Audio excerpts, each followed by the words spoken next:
Okay, today I wanted to talk to you a little bit about our field-grown bald cypress. Basically show you how we get them to this point and show you a little bit of what we have available. Bald cypress are a native Florida species.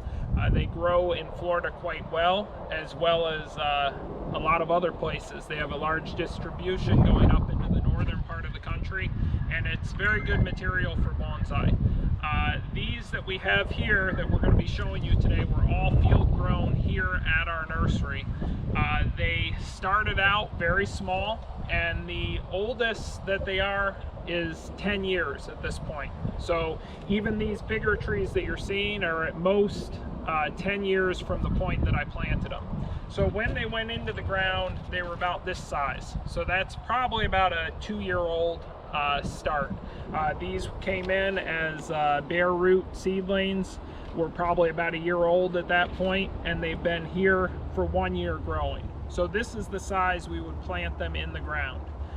So when we purchased the property about 11 years ago, after our initial site work, I planted probably about 100 of these in the ground along our drainage swales, where in the summer months they get flooded and they stay semi-submerged, and then in the winter months, of course, it dries out some. And all of these were in the ground at that point, and after they grew for several years, I began to do some work on them to cut to produce taper, and also to hollow out some areas on the trunk, which we'll be showing you some clips later from about 5 or 6 years ago where I was doing some of those cuts. If you look on a tree like this, I can show you a little bit here to start with. This tree would have been cut in the ground probably once it had been in the ground, I would say like 3 years, and the whole top of the tree was cut off to a new leader, something small like this that was growing from this point here. That then took over, grew for another several years, probably 2 more years, and was cut again at this point, which produced this leader. So that is how we're getting some initial taper and direction changes on the material while they're still in the ground. Once it was dug up, it was cut again, and then the branches that you see here have grown since it's been out of the ground, which has probably been about, I would say 4 years, 3 to 4 years out of the ground. When we do dig them, we also do cut the tap roots and plate the bottom of the tree pretty aggressively so that later it will go into a shallow pot with no problems. So this tree has been growing just in nursery soil in a nursery container. It's ready at this point to go into a bonsai pot and be worked further by whoever were to purchase it. Again, I'll show you if you come around here on this side. This was that initial cut. You can see there's still a very small opening left where it didn't quite close all the way, but all of this is scar tissue where it rolled over that initial trunk chop. And the soil is up a little high on these. There is more nabari and more surface roots, but we keep them planted a little deep just so they don't dry out in the summer, and also that helps some of those surface roots thicken up. So it's the beginning of February here in Southwest Florida, and some of our cypress are just beginning to come out of dormancy. These guys do drop all their leaves in winter. They are a deciduous tree, and this is how it begins to look as they come out of dormancy. Now, ideally, if you were to purchase one of these cypress, or you're going to work on one of these, you want to repot the trees when they start to form these small buds, but before the buds open up into leaves. So this is kind of an ideal time. This tree would still be good to repot, or if you caught it a little below this point. This tree over here is a little too leafed out to safely repot. This tree began budding out probably a couple weeks ago, and at this point I wouldn't really risk repotting it this year. Ideally, we want to catch them before this point. And I'll show you a couple more of the field grown trees and what we do here. Like this large guy here, you can see has a hollow trunk. If you look on the inside, you can actually see it is holding water. We got a rain last night. I don't know if you can kind of see the water in there if I move it around a little bit, but we want that to actually continue to rot in the center. This was one of the trees, like we'll show you later in the video, where we chainsawed the trunk while it was in the ground. So this trunk here was actually chainsawed open. The original cut would have been out to about here and about here while it was in the ground. Took out a portion of the middle, and also when it was in the ground we made a V cut up here in order to allow moisture to begin to get into the tree and start the rot so that it could later be styled as a hollow trunk tree. The wood on cypress is quite punky and soft, so you can see some of this wood that I pulled out. It's pretty mushy and deteriorating. That's okay, because the wood will only rot out to the inside of the cambium layer, so it's never going to rot through the trunk as long as these areas are live. Later that will be carved out, and with this tree in particular, obviously we'd need to do a little more carving here where it's healed together. That would have been open at one point, but because of the aggressive rollover of the cambium, it's now fusing here again. So if I were to style this tree, I would probably come in, remove a couple inches here, remove a little bit here, do a little more carving in this area to open it up to where it originally was, or even a little wider to accentuate that hollow and make it look a little more irregular so you don't have a straight line, obviously. But do a little bit of carving on each side, tip the tree up a little bit, and then work to style the two tops, make it maybe look like a natural flat top style bald cypress. So that's kind of the finished result of chainsawing the center of the trunk. So that was not done to create taper, it was done to create this hollow trunk effect. And then if we go over here, I'll show you a couple more trees. People do like knees on bald cypress. Occasionally we'll get them that grow off the surface roots where we can collect them with the tree. This knee is still alive, as is this one that's starting to form. So with time, this will continue to grow, this top part of the knee, and we might get a few more points that continue to grow and have that characteristic. A lot of times the knees that grow near the tree, when we are growing them in the field, are not necessarily connected to the nabari, and they might be connected to a small root that goes out somewhere further away. And when we collect the tree, a lot of times they aren't able to be salvaged or to stay with the tree. Here's another one that has a couple knees over in here. There's a couple growing off the nabari, and then also one growing next to the tree. So whenever we get that, that definitely adds feature and character to the bonsai, and it's nice to have with the design. This is another kind of unique tree that grew in an interesting manner when it was in the ground. We do have an area that's somewhat hollow here, which is somewhat interesting. That could be carved out a little further on this side of the tree to open it up. And then you've got a couple points to build apexes off of, so you can have kind of a multi-apex tree. And then over on this side, we have a real nice knee that stayed in the design, stayed with it, pretty large one. So definitely has some character.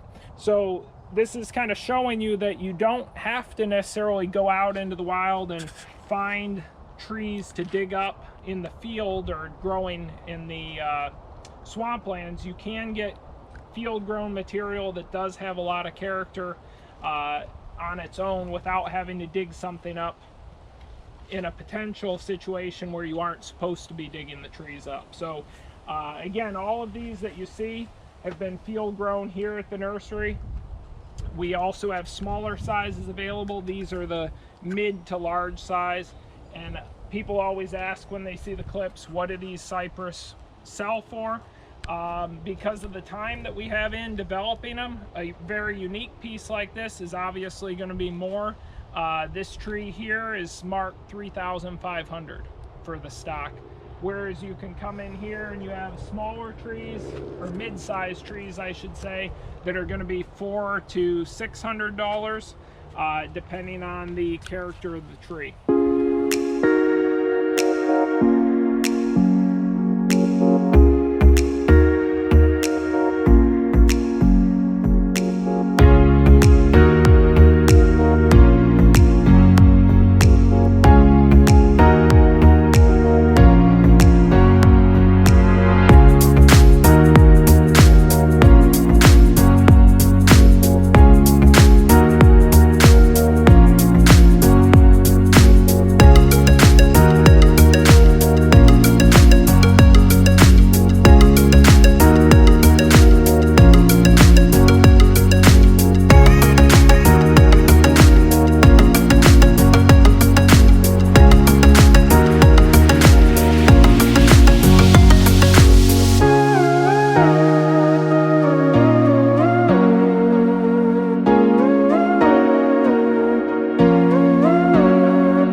Okay, here are some young bald cypress in the ground where I typically grow them. Right now we don't have too many in the ground. We just came through and dug probably about 30 or 40. But these guys have been in about 2 years now. So they're still fairly thin. They're about 6 feet tall at this point. I've got a couple more, I'd say less than 10 in the ground right now. Probably in another, I'd say 3 to 4 weeks, I'll come through and I'm going to put about 100 more along this drainage swale.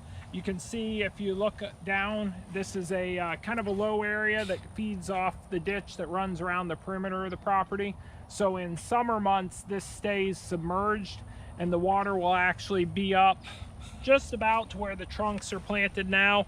When we get heavy rains, it'll actually come up and they'll be submerged by a few inches. But they grow very well in that condition, and this is where we had all the cypress that we've developed planted along this drainage swale and one on the back of our property. These are the bald cypress that we dug up probably about 2 weeks ago. So these will begin to start sprouting over the next couple months. They'll start pushing new growth and extending, and this will be the stock that will be available to sell late this year and into next year as young pre-bonsai bald cypress. We try to keep some of the smaller ones available in the nursery for sale. We have lots of larger material that's been here a number of years and has good branching, but this size tree typically sells out pretty quick after it's been here in the nursery for about 2 years and allowed to branch out. All right, so these are some of our smaller field-grown bald cypress that were only in the ground for a short time. These would have been collected last year. They were dug up probably February of 2019. It's been a year later. They haven't grown a whole lot, but we do definitely have some growth on them since they've been collected. What the next stage of development is, usually I come in around this time of year and I'll pick a new leader for the tree and I'll make an angle cut to reduce the initial trunk chop. Now, a lot of times people ask, well, why don't you cut them at an angle when they're dug up? And the reason is you don't always know where they're going to sprout and what you're going to use for a new leader. This tree sprouted right near the trunk chop. So you could angle cut that. This could be your new leader. You could use 2 for leaders and kind of cut in between. But if we look at another tree, you know, maybe you have a situation like this where you did a flat cut and you get a lot of sprouts near it. Now you can kind of pick which one you like based on where your apex is, or excuse me, where the front of the tree is going to be based on the debari, and then make your cut accordingly. Because if we had done that angle cut initially, you're kind of locked in, and if it doesn't sprout where you need it, you could run into a problem and have to cut the tree shorter. So these will be cut again this year, and then they will grow for another year, develop more branching, and the process continues. As we move down the aisle here, these are some that have been out of the ground probably as long as some of the larger trees we had in the initial clip. You can see where they've had that new leader selected, cut, it's rolling in, new leaders have thickened, we still have branching down here to work with. Again, all of these are still dormant, that's why there's no foliage on them. They'll be pushing new buds probably in the next month or so, maybe even as quick as 2 to 3 weeks, depending on how we warm up. But these are all good material, ready to style, ready to be put into a bonsai pot. Again, here was a long trunk chop, hasn't fully closed in. If you did want to promote that rollover, you could actually carve out some more of this softwood, use a filler product if you need to, and allow it to continue to roll. A lot of times I will accentuate that as deadwood, carve down further, and actually keep that as a deadwood feature in the front of the design. Some of these trees are on our website as one-of-a-kind trees, so you can look on there in the pre-bonsai section, and they are one-of-a-kind trees where you would get this exact tree if you purchase it on the site.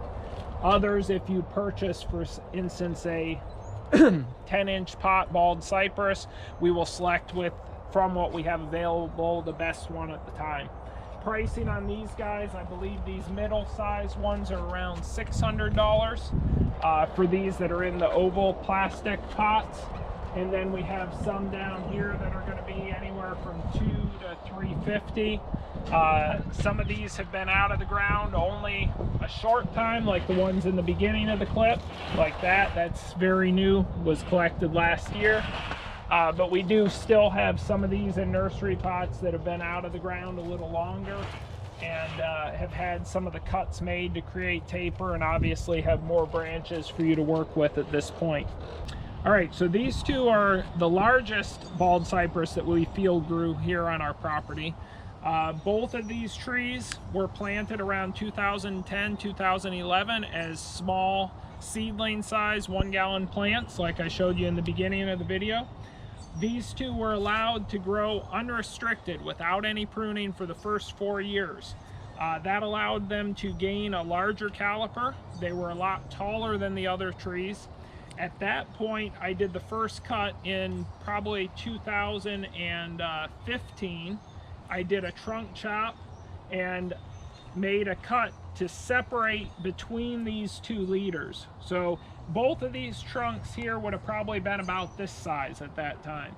So I cut a V between the 2 trunks, allowed those 2 leaders to grow 1 more year unrestricted. That created the increase in caliper, began the rollover on that initial trunk cut, and then we dug this tree in February of 2016, the other large one as well, and we'll cut to a couple photographs that we have in a moment that show us digging the trees at that point. This tree did have a lot of knees when it was in the ground. Some of these knees have died back a little bit when they were collected. You can see areas on the knee that are dead and now have some softwood, where we still have areas that are live and still growing.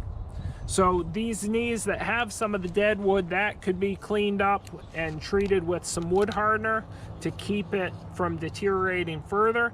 And eventually this live vein will roll over to some degree. You may still have areas that kind of rot out and get a little softer, but it does have quite a few knees that remain with it.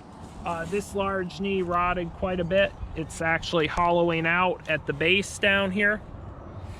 But it is still alive on the one side. And this tree has been out of the ground, as I said, since February 2016. So it's going on 4 years out of the ground now. Again, both of these are dormant. They will begin to start pushing new growth soon. One thing that we look for usually is bud swell. You'll start to see it on the tips first. The tip will start to swell a little bit, get a little green, and that's how we know it's getting close to coming out of dormancy. And then we'll start to see the little green buds everywhere. So these two are quite large. We actually can lift these, move them around with the forklift when we need to. This tree here was another one that had the center hollowed out, but it's closed almost completely after it was in the ground another year after the initial cut. So the whole center is hollow and soft. So a tree like this, I would likely open up to show that hollow area, and probably still use multiple tops for the tree. But I would come in and kind of carve this open a little wider, maybe drop the cut a little bit lower, and show some depth into the design of the tree. And again, these two are the biggest that we have. I probably will not grow them to this size again. These were in an area where I was going to initially leave them in the ground for seed stock and just as focal large trees. But when we made some changes here at the nursery, they were actually not in a good position to leave in the ground, so we decided to cut them back and subsequently harvest them. Okay.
you guys. So these are all cypress that are planted on our property. We planted these little seedlings probably 4 years ago, and you can see how much they've grown.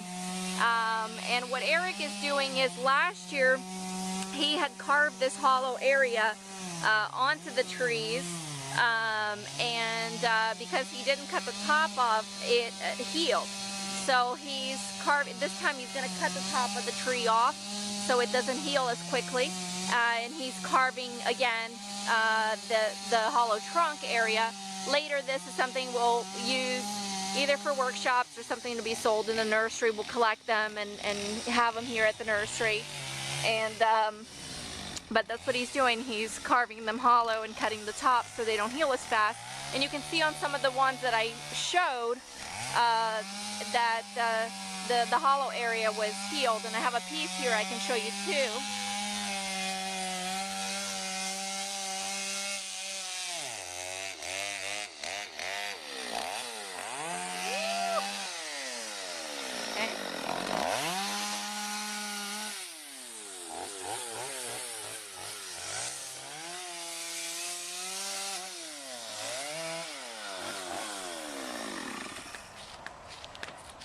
Okay, this piece here you see he cut out, and you can see the hollow trunk from last year, so it's healed.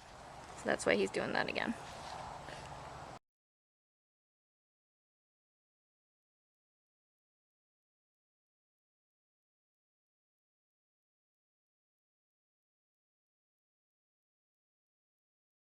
Okay, so this is actually a pond cypress, a different species than the bald cypress, but still in the same family of trees. And this was, again, a tree that I wasn't planning on taking out for bonsai, but I have some different plans for this area of the nursery, so I decided to go ahead and cut this and a couple others this size back this winter. So this was quite tall. What I did was I came in about a month ago, just chainsawed it off here. The tree was already dormant, and when it sprouts in spring, hopefully it'll give me a new leader or some more growth down here, and I'll make a second cut because ideally for good proportions I'd want the new leader to probably originate somewhere at this level, and then I'll make another cut and leave that in the ground probably another year to 2 years before I'll dig this tree up. But it's got a nice base that it's developed. You can see some knees in the background here, but obviously these will be too far away to be collected with the tree. So those will be just left in the ground and will subsequently die off. You can actually graft live foliage of a cypress to a cypress knee. It's a process that can be done via a thread graft, either while the knee is still in the ground, or if you collect the knee in spring, thread graft it immediately. You can have success like that. We did that several years ago with a few trees, and I had a real nice one that I developed that I sold to a hobbyist here in Florida. So I don't have any at this point. However, if you were going to do that, you would want a knee that's a little more interesting than these. These don't have that much character. I'd look for ideally an old, kind of a tall, tapering knee if I was going to graft it. But it's a fun process if you have some cypress on your property and you can kind of maintain it and keep an eye on the graft. But that's talk for another video entirely. So this is the end product of the bald cypress, although it's never the end product. They're still works in progress, I would say. But these are a few that I've been working with for a little while. I'll show you. This bald cypress is one that we field grew here. Have been working with it as a bonsai for probably about 3 years now. It was one of the first ones we took out of the ground. It has some nice movement that I've induced into the branches. It's kind of styled as a flat top bald cypress, which when we say that, that's not to be confused with the flat top Brazilian rain trees or the African styles. We aren't just looking for a domed umbrella shaped canopy. Flat top cypress refers to an old cypress tree that would be growing in nature that typically has a wider crown and 1 or 2 lower branches in the design. And the trees tend to have some interesting movement in the branches. So you get things like this where the branch will go up, fork, go both directions. You'll have some branches that grow upward, and you'll also have some branches like this one in the back that'll kind of dip downward. So it's a fun style to create. This tree is obviously still dormant. It has a ribbon down here, which is an indicator to me that I plan on repotting this tree this season. The mature cypress, I don't repot that frequently. A large tree like this will get repotted about every 4 to 5 years. So when this tree was collected, it was planted in this mica pot, which are great training pots. We have them available in our shop online and here at the nursery. And it's been in here for 4 years now, so this year I plan on switching it over to perhaps an oval ceramic pot, something a little bit smaller, better suited for the size of the tree. And it should start pushing new growth here in a few weeks. When I start to see the buds swelling, that'll be my sign to go ahead and repot this tree. In the background, you can see a cypress that was planted for the first time last year. In spring of last year, we put that into a bonsai pot, took it out of the nursery container. It was allowed to just grow freely to acclimate. This year, after it pushes in spring, we will begin shaping the tree. So it has had no styling yet. We'll need to come in, do some carving, do some work with the branching. This is essentially what you saw at the beginning of the video, the raw stock simply planted into a bonsai container. Okay, another version of a bald cypress, kind of a flat top style. This again was a field grown tree. This is one of the ones that I hollowed out the center in the ground. You can see I've done subsequent carving to reduce some of the dead wood here. It still needs some more work to come in, take some more of this old wood out, maybe do a little bit more down here. It's got an area that had a piece of dead wood that hollowed through the trunk here. And this one's been in training probably about 2 to 3 years after it was planted. Again, in a mica pot. It was its first planting, and next year it'll be due for a repot at about 4 years.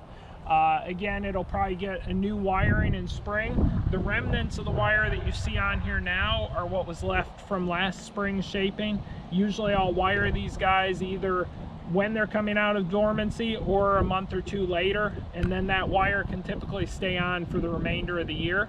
And then this will all come off later this spring, and we will trim it back, work the ramification, and rewire the new growth that it produces. This is a little bit different styling on this tree. This is more of kind of a Japanese aesthetic.